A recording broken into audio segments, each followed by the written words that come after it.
Hey guys, and welcome to the Working Money channel. So John Deaton just got an email of a filing in the Ripple case. He says, but I have to admit I got butterflies in my stomach. Did we get a verdict? No, we didn't. But it was just a lawyer withdrawing from the case. To be clear, a lawyer withdrawing means nothing. It's not a signal that the case settled or anything of substance like that whatsoever. So what he is talking about was this announcement here, courtesy of the ISO GOAT, just filed in the SEC versus Ripple case. Withdrawal of an attorney. Please take notice. Upon the accompanying declaration, Clayton J. Masterman will move this court at the Thurgood Marshall United States Courthouse, and then gives the address for leave to withdraw as counsel for Ripple Labs, Inc. So throughout the case, we've been seeing many lawyers come and go, but it doesn't mean anything. I mean, these lawyers tend to move on to other things. At first, we thought, we're speculating, thinking, oh, could that mean something? But as it turns out, it really does not mean anything. Cryptic X here, though, asking John Deaton, how can we expect the delivery of summary judgment? Will Judge Torres call on both parties and set a court date? Will she deliver it to them over the phone?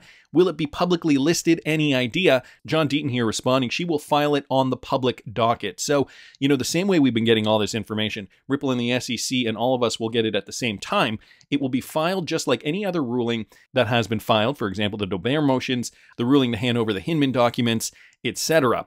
So that is, what we're still waiting.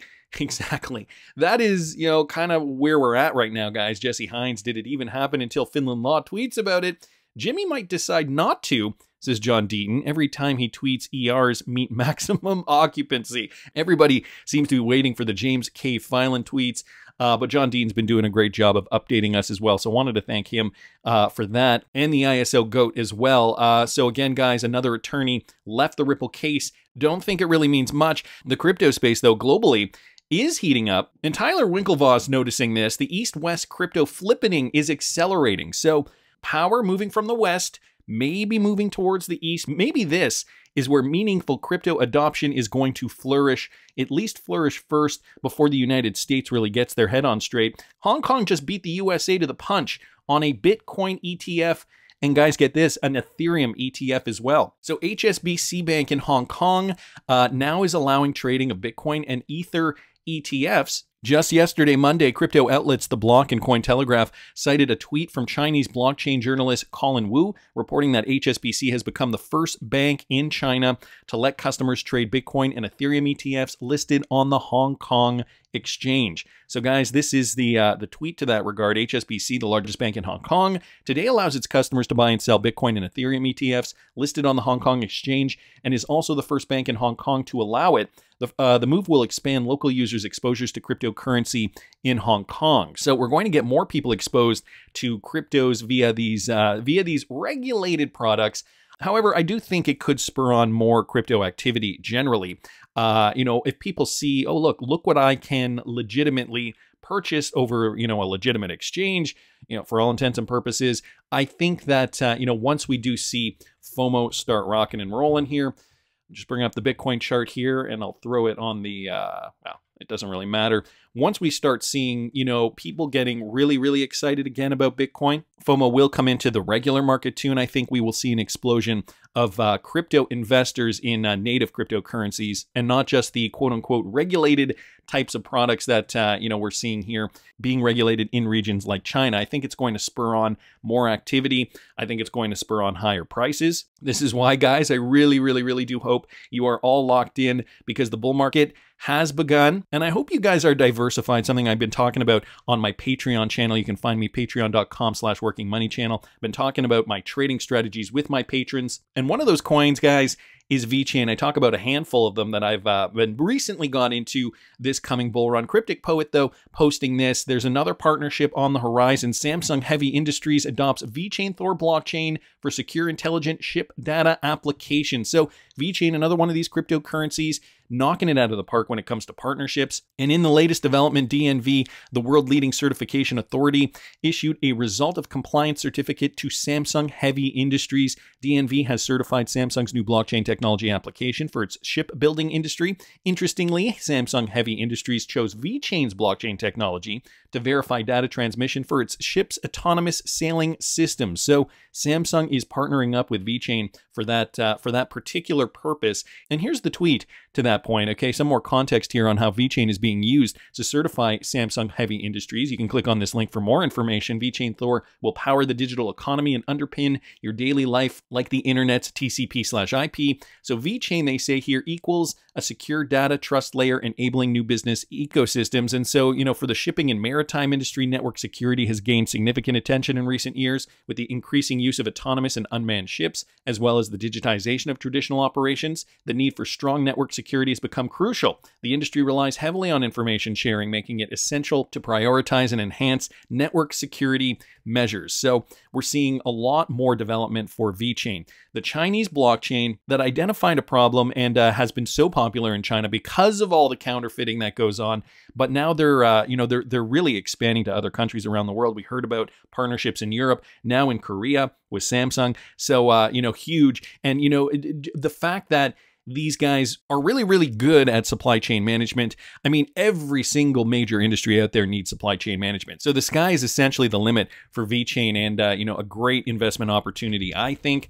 Just quickly bringing up the VeChain chart here, you know, I think a great opportunity. We've already seen it rebound out of support down in here. So guys, VeChain right now trading at just under 2 pennies. I still think it's a pretty good time to buy. Anyway, gonna keep moving along, guys, because we've also heard some great news from the Algorand Foundation. After months of discussion, we're excited to announce a new partnership. This partnership is an investment in the growth of the Algorand ecosystem. So guys, Algo is partnering with DWF Labs, and right down here you can see DWF Labs is a global multi-stage investment firm for Web3 technology, and they've announced a partnership with Algorand. The first component of the partnership involves a $50 million Algo token purchase agreement, in part provide liquidity into the Algorand ecosystem. Now, for those of you guys who follow me, you probably know I'm already invested in Algorand, and I do talk about it too on my Patreon. It's a coin that's been really decimated over the last year because of, well, the news that came out from the SEC. But guys, Algo trading at a steal of a deal right now. Just my personal opinion, you know, just under 13 cents. And I mean, they're not stopping. They are not being discouraged by an unfriendly U.S. regulatory landscape right now. An additional MOU has been signed with the aim of allocating funds to support projects that are building on the Algorand blockchain in the spaces of DeFi, art, music, gaming, oracles, and bridging, and infrastructure. Projects interested in submitting their pitch can get in contact with them. So here's a quote, guys. We selected Algorand because of its unparalleled level of technology and security among permissionless DLTs, as well as its leadership in environmental sustainability and social impact. Algorand's blockchain infrastructure provides the speed and instant finality required for creators, financial institutions, and governments to smoothly transition to a new digital economy at scale in an environmentally responsible manner. This partnership with the Algorand Foundation is another important step in the maturation and growth of innovation in this space. I guess I should also mention too that we can't forget, you know, even though the SEC is attacking coins, specific coins, you know, calling them out, we have to remember the coins that the WEF, for example, who has a lot of influence globally, what they see, the coins that they see as important in this coming transition, guys, and Algorand is certainly on the list there, #1 on the list there for adoption. So an interesting piece of news here from the Algorand Foundation. Want to congratulate them as well. We're seeing blockchains become more interoperable. This one from Ian Binns. Ethereum sidechain now inches closer to mainnet launch. And this has to do with Ripple partner PeerSys, guys. Check this out, guys. The blockchain software company PeerSys has been developing an Ethereum-compatible sidechain in cooperation with Ripple for quite some time now. In October last year, both companies released the first phase of the EVM sidechain for the XRP ledger. The milestone allowed developers to access the XRPL's features and deploy Solidity-based smart contracts on the XRPL. It also introduced a bridge between an EVM-compatible chain and the XRPL DevNet. The XRPL-based EVM-compatible sidechain was designed specifically for the Tendermint protocol and was capable of processing 1,000 transactions per second. So we know about this partnership with Ripple and PeerSys, but, you know, because there's so much application for blockchain technology, you know, essentially everything that is automated today can be now put on the blockchain. We're going to see a lot more partnerships like this, where these companies are going to find a way, find a solution to become more interoperable, and this is just another example of that. So it gives you some more details about that. I will link this in the description of the video if you guys are interested. Remarkably, the mainnet launch is getting closer and closer with the second phase of the project. The third and final phase is already the implementation on the mainnet, but before that, a security audit of the EVM sidechain will be conducted in July. The results will be made available to the community for review, and if there are any issues, PeerSys and Ripple will fix them.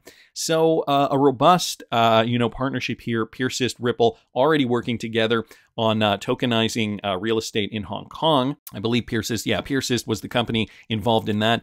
Now looking at this EVM sidechain, this Ethereum virtual machine sidechain. Wanted to thank Ian Binns for posting that. So guys, what else are we noticing? We heard about this the other day, the annual economic report from the Bank for International Settlements. But some more interesting observations that I just wanted to point out here from Utility FTW on Twitter. We're close, he says. 7 days ago, the IMF called for a single ledger platform. This week, the BIS dropped this. Okay, digitalization and the financial system, the journey ahead. The blueprint envisages a new type of financial market infrastructure called the Unified Ledger. So down here, he posts just the conclusion of that document, and it is linked here in the description. You can get to it from this link here. But here, guys, read this. Okay, the journey ahead for the global economy and its financial system is hazardous. However, it also offers great opportunities. Steering in the right direction will be far from easy. It calls for a rare mix of judgment, ambition, realism, and the political will and capacity to implement the necessary policies. Those policies tend to involve short-term costs as the price to pay for bigger long-term benefits. Fortunately, the journey ahead is not predetermined.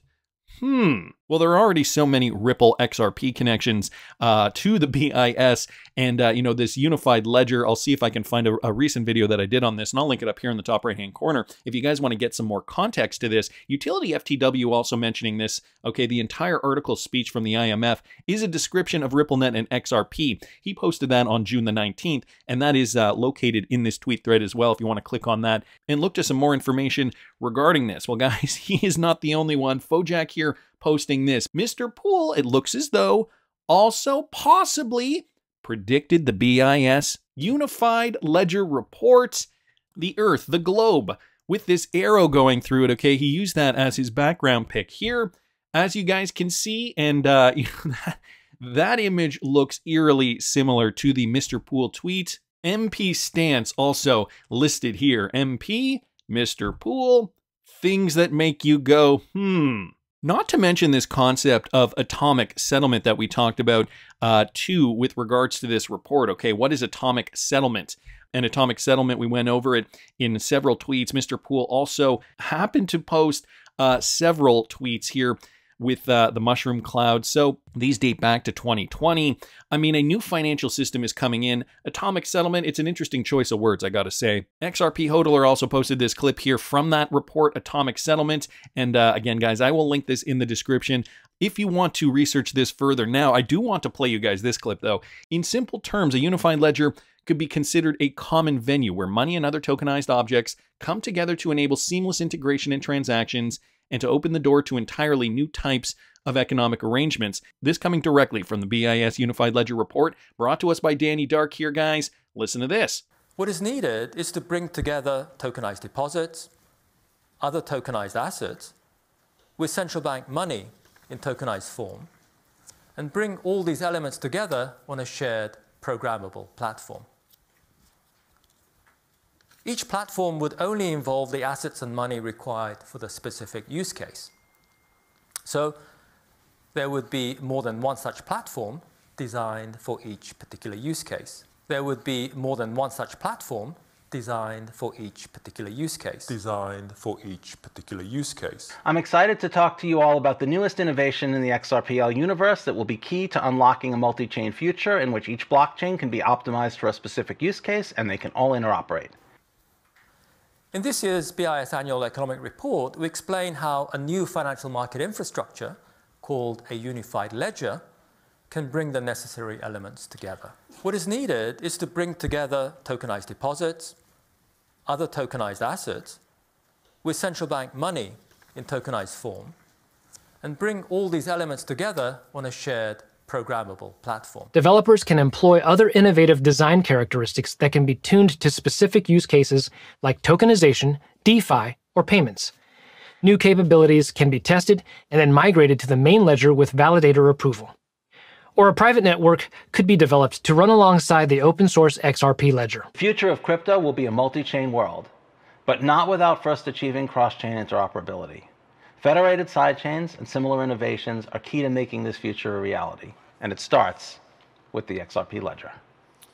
Making this future a reality, you guys can see the common language there from this BIS presentation, what David Schwartz mentions, and this federated sidechains presentation here, all running on the XRP ledger, guys. Specific integration, guys, with specific tokenized objects coming together to enable seamless integration in transactions. So you can see why this kind of thing is super important, okay? Ethereum sidechains inch closer to mainnet launch. We've got Peersys working with Ethereum and working with Ripple to have this kind of integration occur. And so this ecosystem, guys, they want to make it seamless. They want to make it work. Even, you know, if you didn't catch the video I did this morning about LIBOR, so forth. FedNow also launching on July 1st. I will link that up here in the top right-hand corner. The technological partners are becoming so abundant now, it really is starting to get difficult to keep track.